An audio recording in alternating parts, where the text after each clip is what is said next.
ഉൽപ്പത്തി 30.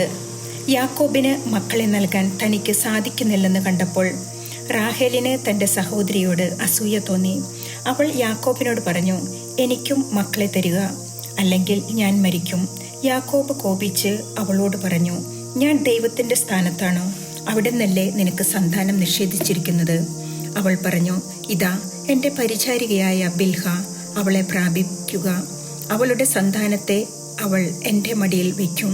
അങ്ങനെ അവളിലൂടെ എനിക്ക് മക്കളെ ലഭിക്കും. അവൾ തൻ്റെ പരിചാരിക ബിൽഹായെ അവന് നൽകി. യാക്കോബ് അവളെ പ്രാപിച്ചു. ബിൽഹ ഗർഭം ധരിക്കുകയും യാക്കോബിന് അവളിൽ ഒരു പുത്രൻ ജനിക്കുകയും ചെയ്തു. അപ്പോൾ റാഹേൽ പറഞ്ഞു, ദൈവം എനിക്ക് അനുകൂലമായി വിധിച്ചിരിക്കുന്നു.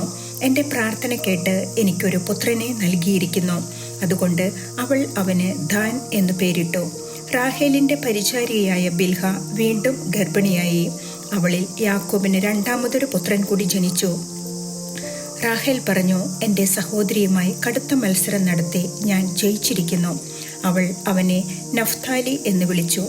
തനിക്ക് വീണ്ടും മക്കളുണ്ടാകുന്നില്ല എന്ന് കണ്ട ലയ തൻ്റെ പരിചാരികയായ സിൽഫായെ യാക്കോബിന് നൽകി. ലയായുടെ പരിചാരിയായ സിൽഫായിൽ യാക്കോബിന് ഒരു പുത്രൻ ജനിച്ചു. ഭാഗ്യം എന്നുദ്ഘോഷിച്ചുകൊണ്ട് ലയ അവന് ഗാദ് എന്ന് പേരിട്ടു. ലയായുടെ പരിചാരികയായ സിൽഫായിൽ യാക്കോബിന് വീണ്ടും ഒരു പുത്രൻ ജനിച്ചു. ലയ പറഞ്ഞു, ഞാൻ ഭാഗ്യവതിയാണ്. സ്ത്രീകൾ എന്നെ ഭാഗ്യവതിയെന്ന് വിളിക്കും. അതുകൊണ്ട് അവൾ അവന് ആഷേർ എന്ന് പേരിട്ടു. ഗോതമ്പ് കൊയ്യുന്ന കാലത്ത് റൂബൻ വയലിൽ പോയി. അവൻ ദൂതായിപ്പഴം കാണുകയും അവ പറിച്ചു കൊണ്ടുവന്ന് തൻ്റെ അമ്മയായ ലയായ്ക്ക് കൊടുക്കുകയും ചെയ്തു. അപ്പോൾ റാഹേൽ ലയായോട്, നിന്റെ മകൻ കൊണ്ടുവന്ന ദൂതായിപ്പഴം കുറച്ച് എനിക്കും തരിക എന്ന് പറഞ്ഞു.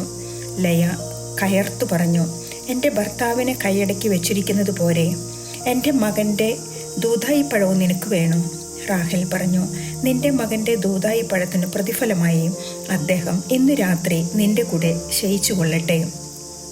യാക്കോബ് വൈകുന്നേരം വയലിൽ നിന്ന് വന്നപ്പോൾ ലയ അവനോട് പറഞ്ഞു, അങ്ങ് ഇന്ന് എൻ്റെ അടുത്ത് വരണം. കാരണം എൻ്റെ മകൻ്റെ ദൂതായിപ്പഴം കൊടുത്ത് ഞാൻ അങ്ങയെ വാങ്ങിയിരിക്കുകയാണ്. അവൻ അന്ന് രാത്രി അവളോടുകൂടെ ശയിച്ചു. ദൈവം ലയായുടെ പ്രാർത്ഥന കേട്ടു. അവൾ വീണ്ടും ഗർഭം ധരിച്ച് യാക്കോബിന് അഞ്ചാമതൊരു മകനെ കൂടി നൽകി. എൻ്റെ പരിചാരികയെ ഭർത്താവിന് കൊടുത്തതിന് ദൈവം എനിക്ക് പ്രതിഫലം തന്നു എന്ന് പറഞ്ഞ് അവൾ അവനെ ഇസ്സാക്കർ എന്ന് വിളിച്ചു. ലയ വീണ്ടും ഗർഭിണിയായി. യാക്കോബിന് അവൾ ആറാമത്തെ മകനെ പ്രദാനം ചെയ്തു. ദൈവം എനിക്ക് നല്ല സമ്മാനം തന്നിരിക്കുന്നു. ഇനി ഭർത്താവ് എന്നോടത്ത് വസിക്കും. അവന് ഞാൻ 6 മക്കളെ കൊടുത്തിരിക്കുന്നല്ലോ എന്ന് പറഞ്ഞ് അവൾ അവന് സെബലൂൺ എന്ന് പേരിട്ടു. അവൾക്ക് ഒരു പുത്രിയും ജനിച്ചു. അവൾ തൻ്റെ പുത്രിയെ ദീന എന്ന് വിളിച്ചു. ദൈവം റാഹേലിനെ സ്മരിച്ചു. അവിടുന്ന് അവളുടെ പ്രാർത്ഥന കേൾക്കുകയും അവളുടെ വന്ധ്യത്വം അവസാനിപ്പിക്കുകയും ചെയ്തു. അവൾ ഗർഭം ധരിച്ച് ഒരു പുത്രനെ പ്രസവിച്ചു. അവൾ പറഞ്ഞു, എൻ്റെ അപമാനം ദൈവം നീക്കിക്കളഞ്ഞിരിക്കുന്നു. കർത്താവ് എനിക്കൊരു പുത്രനെ കൂടി തരട്ടെ എന്ന് പറഞ്ഞ് അവൾ അവന് ജോസഫ് എന്ന് പേരിട്ടു. യാക്കോബിൻ്റെ സമ്പത്ത്. റാഹേൽ ജോസഫിനെ പ്രസവിച്ചു കഴിഞ്ഞ് യാക്കോബ് ലാബാനോട് പറഞ്ഞു, എന്നെ പറഞ്ഞയക്കുക. ഞാൻ എൻ്റെ നാട്ടിലേക്ക് പോകട്ടെ. എൻ്റെ ഭാര്യമാരെയും മക്കളെയും എനിക്ക് തരിക. അവർക്ക് വേണ്ടിയാണ് ഞാൻ അങ്ങയെ സേവിച്ചത്. ഇനി ഞാൻ പോകട്ടെ. ഞാൻ ചെയ്ത സേവനം അങ്ങേക്ക് അറിയാമല്ലോ. ലാബാൻ മറുപടി പറഞ്ഞു, നിനക്ക് എന്നോട് താല്പര്യമുണ്ടെങ്കിൽ നീ പോകരുത്. നീ മൂലമാണ് കർത്താവ് എന്നെ അനുഗ്രഹിച്ചത് എന്ന് എനിക്കറിയാം. നിനക്കെന്ത് പ്രതിഫലം വേണമെന്ന് പറയുക, അത് ഞാൻ തരാം.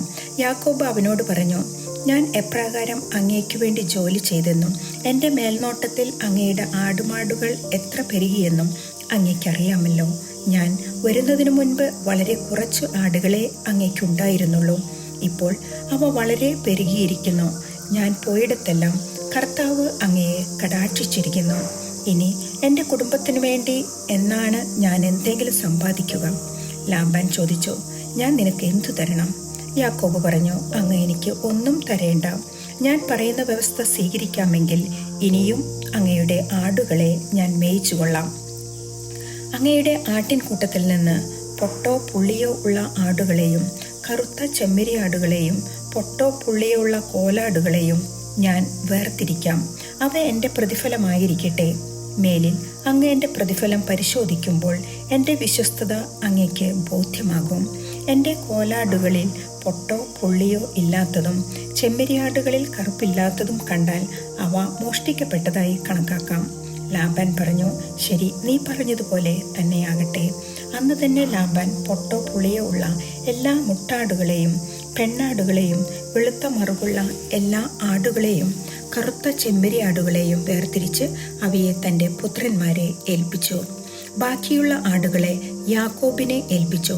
തനിക്കും യാക്കോബിനും മധ്യേ 3 ദിവസത്തെ യാത്രാദൂരം ഏർപ്പെടുത്തുകയും ചെയ്തു. യാക്കോബ് ഇലവിൻ്റെയും ബദാമിൻ്റെയും അഴിഞ്ഞിലിൻ്റെയും പച്ചക്കമ്പുകൾ വെട്ടിയെടുത്ത് അവയിൽ അങ്ങിങ്ങ് വെളുപ്പു കാണത്തക്ക വിധം തൊലിയുരിഞ്ഞു കളഞ്ഞു.